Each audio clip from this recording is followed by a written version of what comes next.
राधे राधे भक्तों, स्वागत है आपका पोथी कथा चैनल पर। तो आइए भक्तों सुने गणगौर की कथा।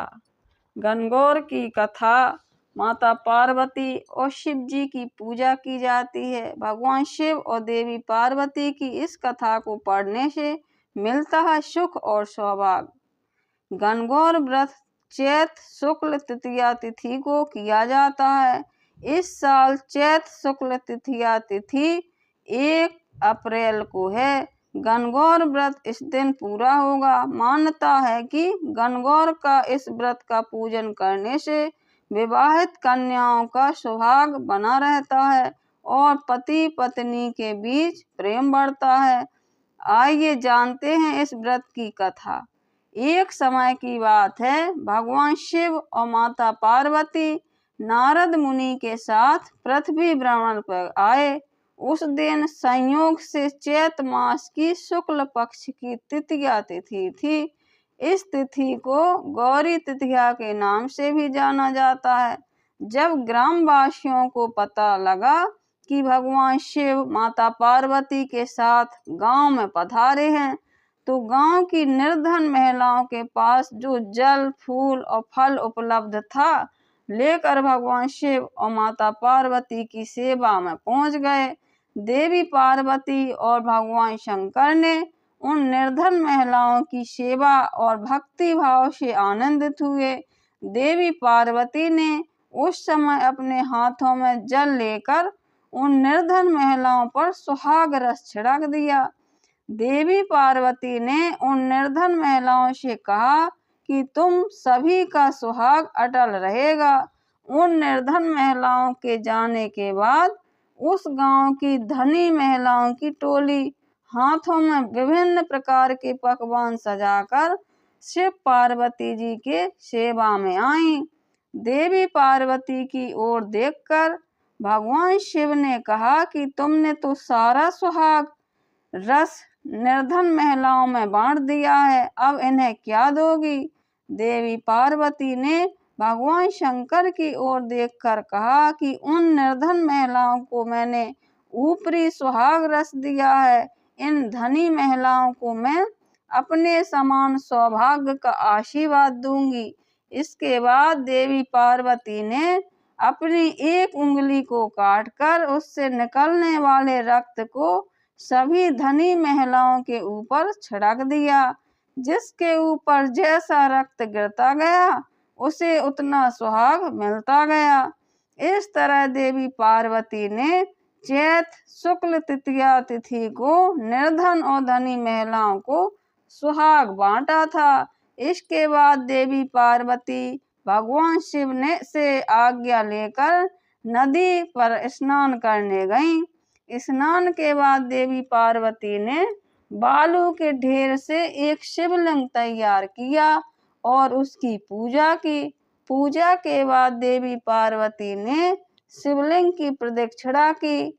इसी समय उस शिवलिंग से शिव जी प्रकट हुए और देवी पार्वती से कहा कि आज के दिन यानी चैत शुक्ल तृतीया को जो भी सुहागन महिलाएं शिव और गौरी की पूजा करेंगी, उसे अटल सुहाग प्राप्त होगा। इधर शिव जी की पूजा करते हुए देवी पार्वती को काफी समय हो गया, तो वह लौटकर वहां आई जहां पर शिव जी विराजमान थे। देवी पार्वती से भगवान भोलेनाथ ने पूछा कि काफी समय लग गया है आने में।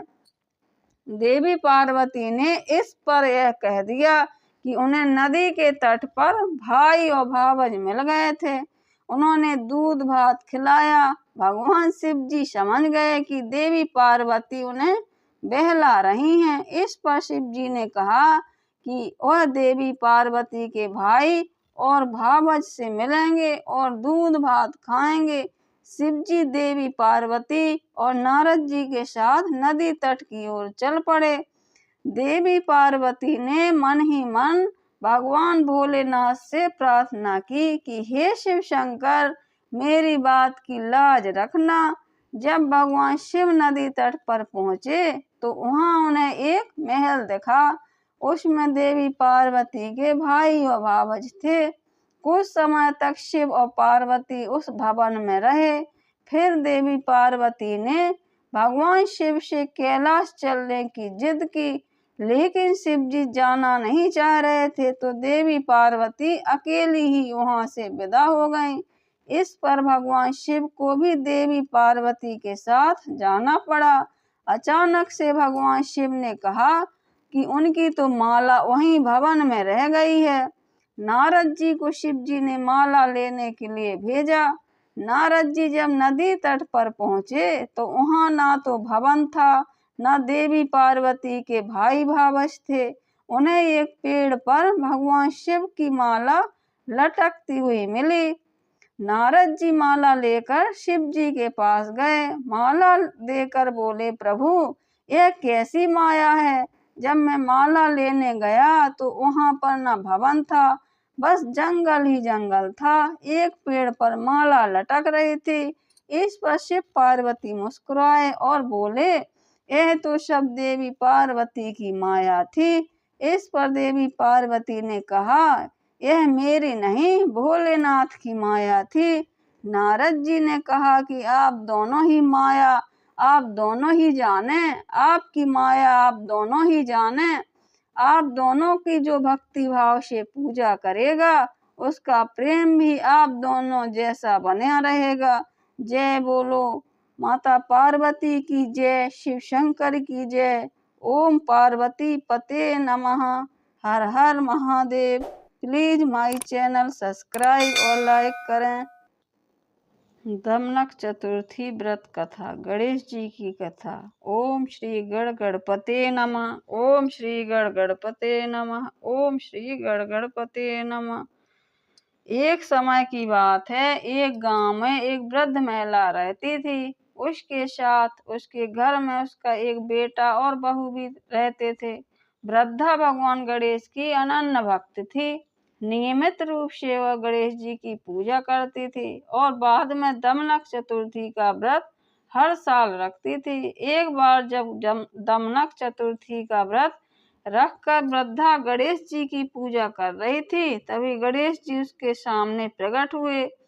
गणेश जी ने अपनी भक्तिनी से कहा, हे माता, मैं गणेश तुम्हारी भक्ति से प्रसन्न होकर तुम्हें वर देने आया हूँ। तुम्हारी जो इच्छा हो सो मांग लो। वृद्धा ने कहा, यह आपकी बड़ी कृपा है कि आप मुझे वर देने आए हैं, लेकिन मेरी समझ में यह नहीं आ रहा है कि मैं आपसे क्या मांगूं। तब गणेश जी ने हंसकर कहा कि ठीक है, तुम अपने पुत्र और बहू से पूछकर कुछ मांग लो। वृद्धा अपने पुत्र बहू के पास गई, उसे सब कुछ विस्तार से बताया कि गणेश जी से क्या मांगना चाहिए। पुत्र ने कहा, हम तो बहुत ही गरीब हैं, आप धन धान मांग लो। बहू ने कहा, आप पौत्र मांग लो। लेकिन वृद्धा को अभी भी कुछ समझ नहीं आया कि वह क्या मांगे, तो अपनी पड़ोसन के यहाँ सलाह लेने पहुंची। पड़ोसन ने कहा, तुम्हारी आंखों की रोशनी चली गई, जिससे तुम्हें बड़ा कष्ट उठाना पड़ता है। तुम गणेश जी से अपनी आंखों की रोशनी मांग लो। सभी की बातें सुनकर वृद्धा गणेश जी के पास गई और एक वरदान में लपेटकर उसने गणेश जी से कई वरदान मांग लिए। वृद्धा ने गणेश जी से कहा कि निरोगी काया दें, घर भरने वाली माया दें, अमर सुहाग दें, आंखों की ज्योति, नाती और पोता दें, परिवार को सुख और मृत्यु के बाद मोक्ष दें। गणेश जी वृद्धा की बातों को सुनकर मुस्कुराए और कहा, ठीक है, यह सब कुछ तुम्हें मिलेगा। फिर गणेश जी अंतर ध्यान हो गए। इस तरह वृद्धा को आंखों की ज्योति और धन धान एवं सुख संपत्ति सब कुछ मिल गया। अब दूसरी कथा, दमनक की कथा। दमनक चतुर्थी की एक अन्य कथा यह भी है कि एक राजा के दो रानी थी। दोनों से एक एक पुत्र था। एक का नाम गणेश और दूसरे का नाम दमनक था। दमनक को बचपन में मामा के यहाँ हमेशा अपमानित होना पड़ता था। जब बड़ा हुआ तो ससुराल में भी उसे आदर नहीं मिलता था। एक वृद्ध महिला थी जो बचपन से दमनक को देखती आई थी। उसे दमनक की स्थिति से बड़ा कष्ट होता था। एक बार भगवान शिव और माता पार्वती जब पृथ्वी पर आए तो उस वृद्धा ने दमनक के दुख का कारण भगवान शिव से पूछा। तब भगवान शिव ने बताया कि दमनक ने पूर्व जन्म में मामा के यहाँ से जो पाया था उसे कभी नहीं लौटाया, और जो ससुराल से पाया उसे भी कभी नहीं लौटाया, इसलिए उसे इस जन्म में मामा और ससुराल में आदर नहीं मिला। इसके बाद भगवान शिव ने उपाय बताया कि चैत शुक्ल चतुर्थी को गणेश जी का व्रत करने से इसके पूर्व जन्म के पापों से मुक्ति मिल जाएगी। इस तरह दमनक को गणेश जी व्रत से पूर्व जन्म के पाप से मुक्ति मिल गई। जय बोलो गणेश जी महाराज की जय।